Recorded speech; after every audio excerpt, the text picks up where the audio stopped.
নমস্কার বন্ধুরা, আবারও চলে এসেছি তোমাদের সঙ্গে একটা ভিডিও শেয়ার করতে। তো এই শীতের সকালে খুব ইচ্ছে করছিল মটরশুঁটির পরোটা খেতে। তো ওই মটরশুঁটির পরোটার রেসিপিটা তোমাদের সঙ্গে শেয়ার করব। তো মটরশুঁটির পরোটার জন্য সবথেকে প্রথমে আমি এখানে নিচ্ছি ময়দা আর আটা, দুই রকমই নিয়েছি, তবে ময়দার পরিমাণটা একটু বেশি নিয়েছি, আটাটা একটু কম। এবার পরিমাণ মতো নুন দিয়েছি। এবার নুন দেওয়ার পরে দিয়ে দিচ্ছি এখানে একটু সাদা তেল। এবার নুন আর তেল, ময়দা, আটা খুব ভালোভাবে, শুকনোগুলো খুব ভালোভাবে একটু মিক্স করে নিতে হবে। তারপরে একটু একটু করে জল দিয়ে খুব ভালোভাবে একটা ডো তৈরি করে নিতে হবে। একটু নরম টাইপের ডোটা হলে বেশ ভালো হবে, পরোটাগুলো কিন্তু খুব নরম হবে।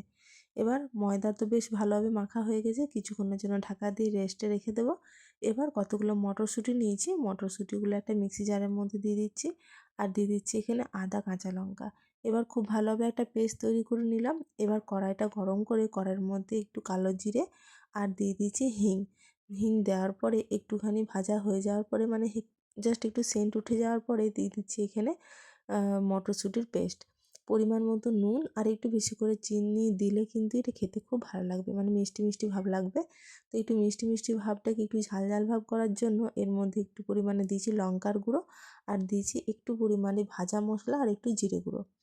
সব মশলা একসাথে দিয়ে খুব ভালোভাবে নাড়াচাড়া করতে করতে ঠিক এরকম যখন হয়ে যাবে তখন কিন্তু কড়াই থেকে নামিয়ে নিতে হবে। এবার আমি ঠান্ডা করার জন্য একটা অন্য পাত্রে রেখে দিয়েছি, মোটামুটি অনেকটাই ঠান্ডা হয়ে গেছে। এবার যে ময়দাটা মেখে নিয়েছিলাম সেটার মধ্যে দিয়ে লেচিগুলো কেটে রেখেছি। লেচিগুলো কেটে রাখার পরে এরকমভাবে হাতে করে বাটির মতন একটা করে শেপ তৈরি করে নিতে হবে।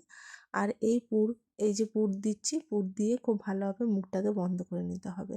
বাটির মতন শেপ দিলে ভেতরে পুর দিলে ময়দাটা যখন আমি একটা রুটি অথবা লুচির আকারে বেলবো তখন কিন্তু বেরিয়ে যাবে না। এরকমভাবে খুব ভালোভাবে সবগুলো তৈরি করে নিয়েছি।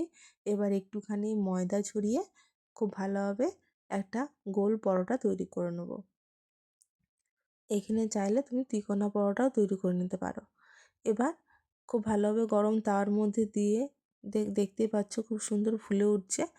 তো অটোমেটিক ফুলে উঠবে যদি তোমার ঠিকঠাকভাবে পুর ভরা হয় আর যদি না বেরিয়ে যায়। এবার একটু একটু করে তেল দিয়ে অথবা ঘি অথবা বাটার যাই দিতে পারো, এগুলো দিয়ে খুব ভালোভাবে এপিট ওপিট করে সেঁকে নিলেই গরম গরম পরোটা তৈরি হয়ে যাবে। এগুলো ঝটপট তৈরিও হয়ে যায় আর খেতে খুবই দুর্দান্ত লাগে। সকালবেলা অথবা রাতের ডিনারও বানিয়ে নিতে পারো। কেমন লাগলো জানাবে।